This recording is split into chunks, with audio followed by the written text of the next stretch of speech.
Back. ಸರ್ಕಾರದ ಜಾಹೀರಾತಿನಲ್ಲಿ DCM ಪರಂಗೆ ಕೊಕ್ ನೀಡಲಾಗಿದೆ. ಸರ್ಕಾರದ ಜಾಹೀರಾತಿನಲ್ಲಿ ಡಿಸಿಎಂ ಫೋಟೋ ಪರಮೇಶ್ವರ್ ಫೋಟೋನ ಹಾಕಿಲ್ಲ. ಫೋಟೋ ಬಳಸದ ಬಗ್ಗೆ ಈಗ ಪ್ರತಿಪಕ್ಷಗಳು ಟೀಕೆಯನ್ನ ಮಾಡ್ತಾವೆ. ಜೆಡಿಎಸ್ ಈ ಬಗ್ಗೆ ಪೋಸ್ಟ್ ಅನ್ನ ಹಾಕಿದೆ. ಸಿದ್ದು ಸರ್ಕಾರದಲ್ಲಿ ಒಂದ್ ಕಡೆ ಸಿದ್ದರಾಮಯ್ಯ ಫೋಟೋ, ಮತ್ತೊಂದ್ ಕಡೆ ಡಿಕೆ ಶಿವಕುಮಾರ್ ಫೋಟೋ ಎರಡನ್ನೂ ಯೂಸ್ ಮಾಡ್ತಾ ಇದ್ರು. ಆದ್ರೆ ಈಗ ದಲಿತ ಡಿಸಿಎಂ ಅನ್ನೋ ಕಾರಣಕ್ಕೆ ಬಳಕೆ ಮಾಡ್ತಾ ಇಲ್ವಾ? ಡಿಸಿಎಂ ಪರಮೇಶ್ವರ್ಗೆ ಈ ಮಟ್ಟದ ನಿರ್ಲಕ್ಷ್ಯ ಆಗ್ತಿದ್ಯಾ ಅಂತ ಹೇಳಿ ಜೆಡಿಎಸ್ ಅವರು ಪೋಸ್ಟ್ ಹಾಕಿ ಕೆಲವೊಂದು ಪ್ರಶ್ನೆಗಳನ್ನ ಕೇಳ್ತಾ ಇದ್ದಾರೆ. ದಲಿತರನ್ನ ಕೇವಲ ವೋಟ್ ಬ್ಯಾಂಕ್ ಮಾಡಿಕೊಂಡಿದೆ ಕಾಂಗ್ರೆಸ್ ಅಂತ ಹೇಳಿ ಜೆಡಿಎಸ್ ಪೋಸ್ಟ್ ಅನ್ನ ಹಾಕಿದೆ.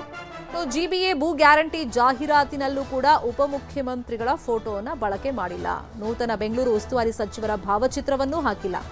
ಕೇವಲ ಅಲ್ಲಿ ಮುಖ್ಯಮಂತ್ರಿಗಳ ಫೋಟೋವನ್ನ ಹಾಕಲಾಗಿದೆ. ಈ ಬಗ್ಗೆ ಸಾಕಷ್ಟು ಟೀಕೆಗಳು ಸದ್ಯಕ್ಕೆ ಕೇಳಿ ಬರ್ತಾ ಇದೆ. ದಲಿತರು ಕೇವಲ ವೋಟ್ ಬ್ಯಾಂಕ್ ಪರ್ಪಸ್ಸಿಗೆ ಮಾತ್ರ ಇವರು ಯೂಸ್ ಮಾಡ್ಕೊಳ್ತಾ ಇದ್ದಾರೆ ಅಂತ ಆಕ್ರೋಶ ವ್ಯಕ್ತವಾಗಿದೆ. ಇದೇ ವಿಷಯವಾಗಿ ಇನ್ನಷ್ಟು ಡೀಟೇಲ್ ಆಗಿ ಇನ್ಫಾರ್ಮೇಶನ್ ಕೊಡ್ತಾ ಹೋಗೋದಕ್ಕೆ ಫೋನ್ ಸಂಪರ್ಕದಲ್ಲಿ ಕನೆಕ್ಟ್ ಆಗಿದ್ದಾರೆ ನಮ್ಮ ಪೊಲಿಟಿಕಲ್ ಬ್ಯೂರೋ ರಿಪೋರ್ಟರ್ ಕಾರ್ತಿಕ್. ಈಗ ಈ ಹಿಂದೆ ನಾವು ನೋಡಿದ್ವಿ, ಸಿದ್ದರಾಮಯ್ಯ ಅವರು ಸಿಎಂ ಆಗಿದ್ದಾಗ ಸಿದ್ದರಾಮಯ್ಯ ಅವ್ರ ಫೋಟೋ ಮತ್ತೆ ಡಿಕೆ ಶಿವಕುಮಾರ್ ಫೋಟೋಗಳನ್ನ ಯೂಸ್ ಮಾಡೇ ಏನ್ ಜಾಹೀರಾತು ಇದ್ರೂ ಕೂಡ, ಅಧಿಕೃತ ಪ್ರಕಟಣೆಗಳಿದ್ರು ಕೂಡ ಅದರಲ್ಲಿ ಫೋಟೋಗಳು ಇರ್ತಾ ಇದ್ವು. ಬಟ್ ಈಗ ಪರಮೇಶ್ವರ್ ಅವರನ್ನ ಕೈ ಬಿಟ್ಟಿರೋದಕ್ಕೆ ಯಾವ ತರ ಜೆಡಿಎಸ್ ಅದಕ್ಕೆ ವ್ಯಂಗ್ಯ ಮಾಡ್ತಾ ಇದೆ, ಏನೆಲ್ಲ ಪ್ರಶ್ನೆಗಳನ್ನು ಕೇಳ್ತಾ ಇದೆ? ಶರ್ಮಿಳಾ ಶೆಟ್ಟಿ, ಇವತ್ತು ದೇವರಾಜ ಅರಸು ಅವರ ಪುಣ್ಯಸ್ಮರಣೆಯ ಹಿನ್ನೆಲೆಯಲ್ಲಿ ಸರ್ಕಾರದ ವತಿಯಿಂದ ಜಾಹೀರಾತನ್ನ ಕೊಡಲಾಗಿದೆ. ಪತ್ರಿಕೆಗಳಿಗೆ ಕೊಟ್ಟಿರುವಂತಹ ಜಾಹೀರಾತಿನಲ್ಲಿ ಕೇವಲ ಸಿಎಂ ಡಿಕೆ ಶಿವಕುಮಾರ್ ಅವರ ಹೆಸರು ಮಾತ್ರ ಉಲ್ಲೇಖ ಆಗಿದೆ, ಅವರ ಭಾವಚಿತ್ರ ಮಾತ್ರ ಉಲ್ಲೇಖ ಆಗಿದೆ. ಆದ್ರೆ ಡಿಸಿಎಂ ಪರಮೇಶ್ವರ್ ಅವರ ಹೆಸರನ್ನ ಅಥವಾ ಅವರ ಭಾವಚಿತ್ರವನ್ನ ಯಾಕೆ ಬಳಸಿಲ್ಲ ಅನ್ನುವಂತ ಪ್ರಶ್ನೆಯನ್ನ ಜೆಡಿಎಸ್ ಪಕ್ಷಕ್ಕೆ ಎತ್ತಾ ಇದೆ. ಈ ಹಿಂದೆ ಸಿದ್ದರಾಮಯ್ಯವರು ಸಿಎಂ ಇದ್ದಂತ ಸಂದರ್ಭದಲ್ಲಿ ಡಿಕೆ ಶಿವಕುಮಾರ್ ಅವರು ಡಿಸಿಎಂ ಆಗಿದ್ರು. ಆ ಸಂದರ್ಭದಲ್ಲಿ ಸರ್ಕಾರದ ಎಲ್ಲಾ ಜಾಹೀರಾತುಗಳಲ್ಲೂ ಕೂಡ ಸಿಎಂ ಸಿದ್ದರಾಮಯ್ಯವರ ಫೋಟೋವಿನ ಜೊತೆಗೆ ಡಿಸಿಎಂ ಡಿಕೆ ಶಿವಕುಮಾರ್ ಅವರ ಫೋಟೋ ಕೂಡ ಬಳಕೆನ ಮಾಡಲಾಗ್ತಿತ್ತು. ಆದ್ರೆ ಈಗ ಡಿಸಿಎಂ ಆಗಿರುವಂತವರು ಪರಮೇಶ್ವರ್ ಅವರು ದಲಿತ ನಾಯಕ.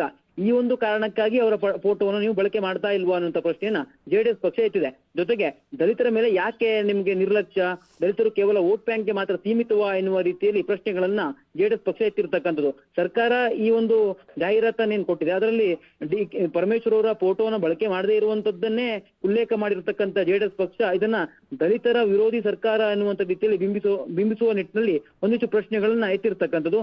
ದಲಿತರನ್ನ ಕೇವಲ ವೋಟ್ ಬ್ಯಾಂಕ್ಗೆ ಮಾತ್ರ ಸೀಮಿತ ಮಾಡ್ತಾ ಇದೆ ಕಾಂಗ್ರೆಸ್ ಪಕ್ಷ ಅನ್ನುವಂತ ರೀತಿಯಲ್ಲಿ ಅವರು ಆರೋಪಗಳನ್ನು ಕೂಡ ಮಾಡಿದ್ದಾರೆ. ಶರ್ಮಿಳಾ ಶೆಟ್ಟಿ, ಈಗ ದಲಿತ ವಿಷಯ ಒಂದ್ ಕಡೆ ಆಯ್ತು, ಮತ್ತೊಂದ್ ಕಡೆ ಕಾರ್ತಿಕ್, ಮುಖ್ಯಮಂತ್ರಿಯಾಗಿ ಪದಗ್ರಹಣ ಮಾಡಿದಾಗಿಂದ ಡಿಕೆ ಶಿವಕುಮಾರ್ ಅವರ ಕೆಲವೊಂದು ವರ್ತನೆಗಳನ್ನ ನಾವು ಮಾಧ್ಯಮದಲ್ಲಿ ಗಮನಿಸ್ತಾ ಇದ್ದೀವಿ. ಯಾಕಂದ್ರೆ ಅವ್ರ ಹಿಂಭಾಗದಲ್ಲಿ ಯಾರು ಕೂರಬಾರ್ದು, ಸಿಂಗಲ್ ಫ್ರೇಮ್ ಕೊಡಬೇಕು, ಅಕ್ಕಪಕ್ಕ ಇದ್ದವ್ರನ್ನು ತೋರಿಸಬಾರ್ದು, ಅಂದ್ರೆ ತನ್ನನ್ನೇ ಫೋಕಸ್ ಮಾಡಬೇಕು, ತಾನೇ ಸೆಂಟರ್ ಆಫ್ ಅಟ್ರಾಕ್ಷನ್ ಆಗಿರ್ಬೇಕು, ಅಂದ್ರೆ ಸಿಂಗಲ್ ಮ್ಯಾನ್ ಶೋ ತರ ಈ ಸರ್ಕಾರವನ್ನ ನಡೆಸಬೇಕು ಅಂತ ಏನಾದ್ರೂ ಪ್ರಯತ್ನ ಪಡ್ತಾ ಇದ್ದಾರೆ. ಆ ಬಗ್ಗೆ ಯಾವ ತರ ಚರ್ಚೆಗಳಾಗ್ತಾ ಇದೆ?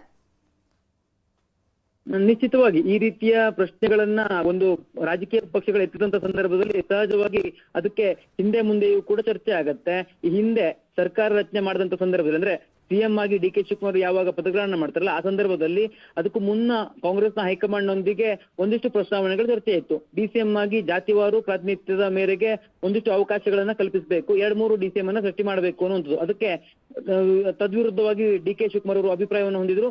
ಕೊನೆಗೆ ಅವರು ಒಂದು ಡಿಸಿಎಂ ಹುದ್ದೆಯನ್ನು ಸೃಷ್ಟಿ ಮಾಡೋದಕ್ಕೆ ಮಾತ್ರ ಅವಕಾಶವನ್ನ ಅವರು ಕೊಟ್ಟಿದ್ರು, ಅಂದ್ರೆ ಅವರು ಒಪ್ಪಿಗೆಯನ್ನು ಕೊಟ್ಟಿದ್ರು. ಅದರ ಆ ಬಗ್ಗೆಯೂ ಕೂಡ ಚರ್ಚೆ ಆಗ್ತಾ ಇದೆ. ಈಗ ಅದೇ ಒಂದು ಸಂಬಂಧಪಟ್ಟಂತೆ ಡಿಸಿಎಂ ಪರಮೇಶ್ವರ್ ಅವರ ಫೋಟೋವನ್ನ ಅವರ ಒಂದು ಜಾಹೀರಾತಿನಲ್ಲಿ ಪ್ರಕಟ ಮಾಡದೇ ಇರುವಂತ ವಿಚಾರಕ್ಕೆ ಸಂಬಂಧಪಟ್ಟಂತೆ ಸಾಕಷ್ಟು ಆಕ್ಷೇಪಗಳನ್ನ ರಾಜಕೀಯ ಪಕ್ಷಗಳು ಎತ್ತಾ ಇರತಕ್ಕಂಥದ್ದು. ಶರ್ಮಿಳಾ ಶೆಟ್ಟಿ, ಇದಕ್ಕೆ ಡಿಕೆ ಶಿವಕುಮಾರ್ ಏನು ಉತ್ತರ ಕೊಡ್ತಾರೆ ನೋಡೋಣ. Thank you Karthik. ಪ್ರಿಯಕರನ ಜೊತೆ ಸೇರಿ ಮಗಳನ್ನೇ ತಾಯಿ ಕೊಂದು ಹಾಕಿದ್ಲ. ಪತ್ನಿ ವಿರುದ್ಧ ಗಂಡನಿಂದಲೇ ಮಗಳ ಕೊಲೆ ಆರೋಪವನ್ನ ಮಾಡಲಾಗಿದೆ. ಪ್ರಿಯಕರನ ಜೊತೆ ಸೇರಿ ಕೊಲೆ ಮಾಡಿದ್ದಾಳೆ ಅಂತ ಹೇಳಿ ತಂದೆ ದೂರಿದ್ದಾರೆ. ವೆನಿಲಾ ಎಂಬ 6 ವರ್ಷದ ಮಗುವನ್ನ ತಾಯಿಯೇ ಕೊಲೆ ಮಾಡಿದ್ದಾಳೆ ಅನ್ನೋ ಆರೋಪ ಕೇಳಿಬಂದಿದೆ. ಮಗಳ ಬಣ್ಣ ಕಪ್ಪಿತ್ತು, ಇದೇ ಕಾರಣಕ್ಕೆ ಕೊಲೆ ಮಾಡಿದ್ದಾಳೆ ಅಂತ ಹೇಳಿ ದೂರಿನಲ್ಲಿ ಉಲ್ಲೇಖವನ್ನ ಮಾಡಲಾಗಿದೆ. ಕಾಡ್ಗೋಡಿ ಠಾಣೆಗೆ ದೂರನ್ನ ಕೊಟ್ಟಿದ್ದಾರೆ ಪತಿ ಪ್ರವೀಣ್. ಮಗಳು ಮೃತಪಟ್ಟ 3 ತಿಂಗಳ ಆದ್ಮೇಲೆ ಕೊಲೆ ಕೇಸ್ ದಾಖಲಾಗಿದೆ. ಪತ್ನಿ ಪ್ರಿಯಾಂಕಾ, ಪ್ರಿಯಕರ ಮೋಹನ್ ವಿರುದ್ಧ ಪ್ರಕರಣ ದಾಖಲಾಗಿದೆ. ಇನ್ನು ಪ್ರವೀಣ್ ಹಾಗೇನೆ ಪ್ರಿಯಾಂಕಾ 2007ರಲ್ಲಿ ಮದುವೆಯಾಗಿದ್ರು. ಪ್ರಿಯಾಂಕಾಗೆ ಮೋಹನ್ ಎಂಬಾತನ ಜೊತೆಯಲ್ಲಿ ಅಕ್ರಮ ಸಂಬಂಧ ಇತ್ತಂತೆ. ಪತಿ ಪ್ರವೀಣ್ ಈ ವಿಷಯ ಗೊತ್ತಾದ ತಕ್ಷಣ ಡಿವೋರ್ಸ್ ಅಪ್ಲೈ ಅನ್ನ ಮಾಡ್ಕೊಂಡಿದ್ರು ದಂಪತಿ. ಕಾಡ್ಗೋಡಿಯಲ್ಲಿ ಪ್ರಿಯಾಂಕಾ ಮತ್ತು ಮೋಹನ್ ವಾಸ ಮಾಡ್ತಾ ಇದ್ರು ಅನ್ನೋ ಮಾಹಿತಿ ಇದೆ. ಇನ್ನು ಮಾರ್ಚ್ 24ನೇ ತಾರೀಕು ಇದ್ದಕ್ಕಿದ್ದಂಗೆ 6 ವರ್ಷದ ಮಗಳು ಮೃತಪಟ್ಟಿರ್ತಾಳೆ. ಐಸ್ ಕ್ರೀಮ್ ಬಿರಿಯಾನಿ ತಿಂದ ಮೇಲೆ ಮಗು ಸತ್ತೋಗಿದೆ ಅಂತ ಹೇಳಿ ಪತ್ನಿ ಹೇಳಿರ್ತಾಳೆ. ಮರಣೋತ್ತರ ಪರೀಕ್ಷೆ ವರದಿಯನ್ನ ವೈದ್ಯರಿಗೆ ಕಳುಹಿಸಲಾಗಿತ್ತು. ಅಂದ್ರೆ ತಂದೆ ಕಳಿಸ್ಕೊಟ್ಟಿದ್ರು. ಒಂದು ಹೊಟ್ಟೆಗೆ ಒದ್ದು ಉಸಿರುಗಟ್ಟಿಸಿ ಕೊಲೆ ಮಾಡಿರುವಂತ ಆರೋಪ ಕೇಳಿಬಂದಿತ್ತು. ಹೀಗಾಗಿ ಪತ್ನಿ ಹಾಗೂ ಪ್ರಿಯಕರನ ವಿರುದ್ಧ ತಂದೆ ದೂರನ್ನ ಕೊಟ್ಟಿದ್ದಾರೆ. ಸದ್ಯ ಪ್ರಿಯಕರ ಮೋಹನ್ ಅನ್ನ ಪೊಲೀಸರು ಬಂಧಿಸಿದ್ದಾರೆ. ತಾಯಿ ನಾಪತ್ತೆಯಾಗಿದ್ದಾಳೆ ಪ್ರಿಯಾಂಕಾ. ಪೊಲೀಸರು ಆಕೆಗೋಸ್ಕರ ಶೋಧವನ್ನ ಮಾಡ್ತಾ ಇದ್ದಾರೆ. ಕಳೆದ ಏಪ್ರಿಲ್ 4ಕ್ಕೆ ಪೋಸ್ಟ್ ಮಾರ್ಟಮ್ ರಿಪೋರ್ಟ್ ತಂದೆ ಕೈ ಸೇರಿತ್ತು. ಸಂಬಂಧಿಕರು ಅದನ್ನ ಕಳಿಸ್ಕೊಟ್ಟಿದ್ರು. ವೈದ್ಯರು ಏನ್ ಕಳಿಸಿದ್ರು ಅದನ್ನ ಫಾರ್ವರ್ಡ್ ಮಾಡಿದ್ರು. ಇದನ್ನ ಇಂಗ್ಲೆಂಡ್ನಲ್ಲಿದ್ದ ತನ್ನ ಅಕ್ಕನಿಗೆ ತಂದೆ ಪ್ರವೀಣ್ ಕಳಿಸ್ಕೊಡ್ತಾರೆ. ಪ್ರವೀಣ್ ಅಕ್ಕ ಪೂರ್ಣಿಮಾ ಇಂಗ್ಲೆಂಡ್ನಲ್ಲಿ ಡಾಕ್ಟರ್ ಆಗಿದ್ದಾರೆ. ರಿಪೋರ್ಟ್ ನೋಡಿ ಇದು ನ್ಯಾಚುರಲ್ ಡೆತ್ ಅಲ್ಲ ಅಂತ ಹೇಳ್ತಾರೆ. ಅದಾದ್ಮೇಲೆ ತಾಯಿ ಮೇಲೆ ಅನುಮಾನ ಬರುತ್ತೆ. ಕಂಪ್ಲೇಂಟ್ ಅನ್ನ ಕೊಟ್ಟಿದ್ದಾರೆ. ತಮಾಷೆ ಒಂದು ಔಟ್ಸೆಟ್ ನೋಡೋದಿಕ್ಕೆ ಕುತ್ತಿಗೆ ಇಸಿಕ್ಕಿದ್ದಾರೆ.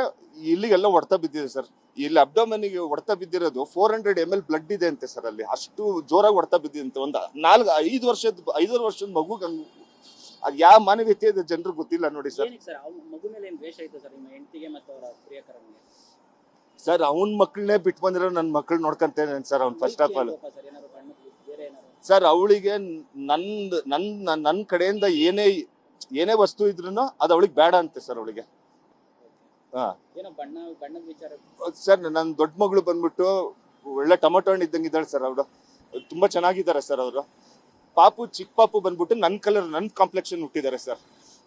ಮೊದ್ಲು ಹೇಳ್ತಾ ಇದ್ಲು ಪಾಪು ಏನಾರ ಕಪ್ಪು ಹುಟ್ಟಿದ್ರೆ ಅಷ್ಟೇ, ಮತ್ತೆ ನಾನು ನೋಡ್ಕೊಳ್ಳೋದಿಲ್ಲ ಹಂಗೆ ಹಿಂಗೆ ಅಂತ. ನಾನೇನೋ ತಮಾಷೆ ಮಾಡ್ತಾಳೆ ಅಂತ ಅನ್ಕೊಂಡಿದ್ದೆ. ಈ ತರ ಮಾಡ್ತಾಳೆ ಅನ್ನೋದು ನನ್ ಕನ್ಸ್ಪೆನ್ಸಲ್ಲೂ ಅನ್ಕೊಂಡಿರ್ಲಿಲ್ಲ ಸರ್. ನಾನು ಒಂದು ಔಟ್ಸೆಟ್ ನೋಡೋದಿಕ್ಕೆ ಕುತ್ತಿಗೆ ಇಸಿಕ್ಕಿದ್ದಾರೆ. ಇಲ್ಲಿಗೆಲ್ಲ ಹೊಡೆತ ಬಿದ್ದಿದೆ ಸರ್. ಇಲ್ಲಿ ಅಬ್ಡೋಮನಿಗೆ